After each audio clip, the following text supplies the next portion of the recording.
जेठानी से मीठा बोलो। पूर्णिमा किचन में खाना बना रही थी। तभी उसकी ननंद सिद्धि एक छोटे कपड़े पहनकर बाहर जा रही थी। समय रात का था। उसको ऐसे रात के समय बाहर जाते हुए देखकर पूर्णिमा उससे कहती है, अरे सिद्धि, ये क्या ऐसे कपड़े पहनकर इतने रात को तुम कहाँ जा रहे हो? क्या बिना भाभी, ऐसे कपड़े में मैं तो कहीं ऑफिस तो नहीं जा रही हूँ। अरे रात का समय है, मेरे दोस्तों के साथ डिनर करने के लिए बाहर जा रही हूँ। पर ऐसे कपड़े में? और मैंने तो मम्मी से कह दिया था मुझे बाहर जाना है, आज मेरे दोस्तों के साथ स्पेशल डिनर पार्टी है। वो तो ठीक है सिद्धि, पर ये रात का समय है ना, और रात के समय ऐसे कपड़े पहनकर बाहर जाना ठीक नहीं है।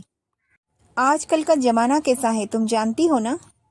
अरे भाभी प्लीज, आप यूं ही ओवर रिएक्ट इतना कर रही हैं। कुछ नहीं होगा। और पार्टी में ऐसे कपड़े नहीं पहनेंगे तो कैसा पहनेंगे? नहीं, तुम बाहर ऐसे कपड़े में नहीं जा सकती। बस मैंने कह दिया ना, बात यही खत्म। मैं मम्मी से बात करती हूँ।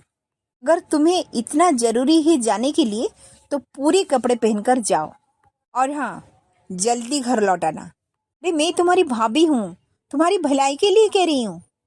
अपनी भाभी की बात सुनकर सिद्धि को तो बहुत गुस्सा आता है, और वो चिल्लाते हुए अपने माँ को आवाज लगाती है, मम्मी कहाँ हो आप? मम्मी जल्दी बाहर आओ।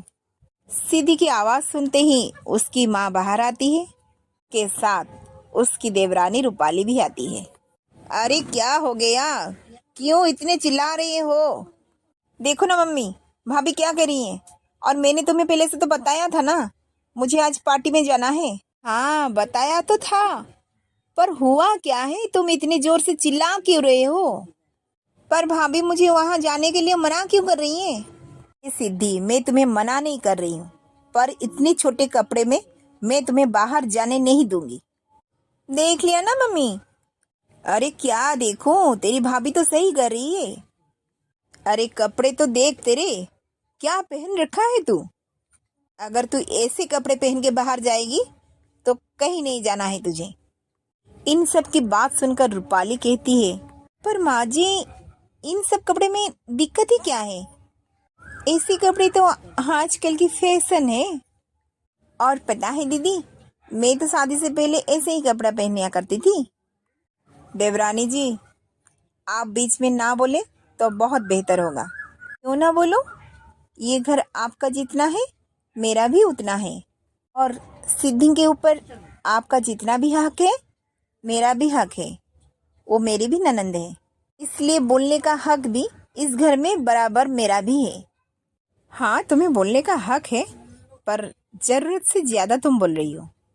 और देखो मम्मी जी, अभी रात ज्यादा हो गई है, सिद्धि के बाहर जाने की कोई जरूरत नहीं। को बोलिए कि ये अपने कमरे में चली जाए। पूर्णिमा वहां तो चली जाती है, पर सिद्धि अपने माँ के कान भरती है। देखो मम्मी, आपने ना बड़ी भाभी को कुछ ज्यादा ही सर पर चढ़ा रखा है, तभी ये इतना बोल रही है।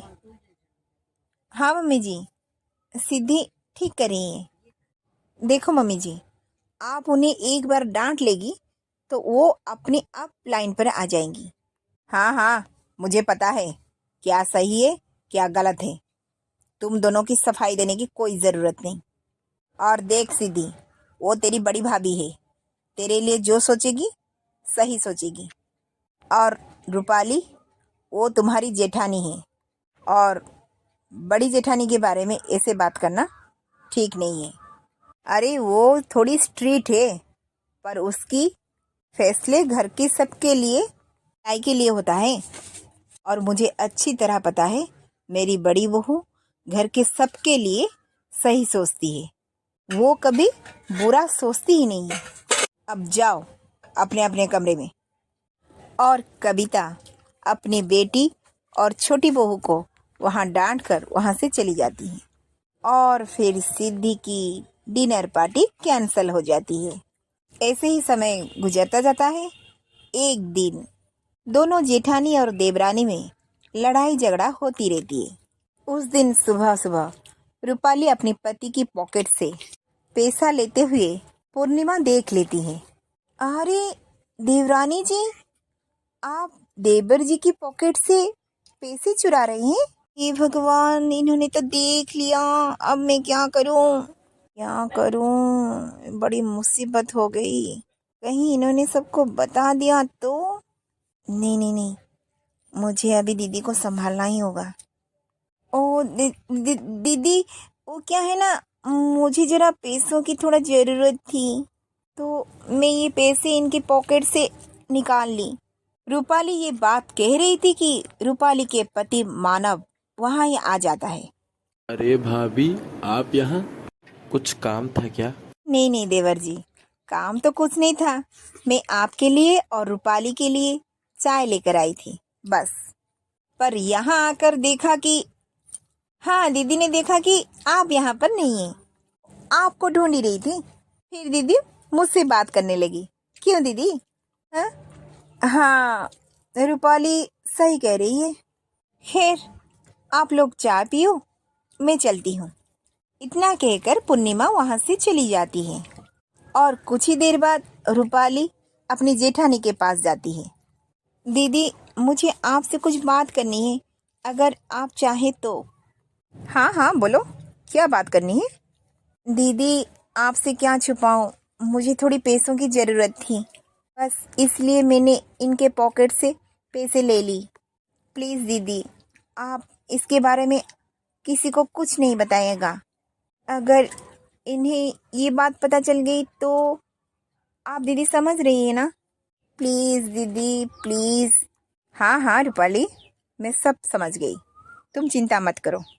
मैं किसी को कुछ नहीं बताऊंगी, बस। पूर्णिमा की इतनी शांत बिहेवियर देखकर रूपाली तो हैरान हो जाती है और वो मन ही मन सोचने लगती है, ये क्या, दीदी इतनी आसानी से मान गई? मुझे तो विश्वास ही नहीं हो रही है। खैर, जो भी हो, मेरे लिए तो अच्छा ही है ना।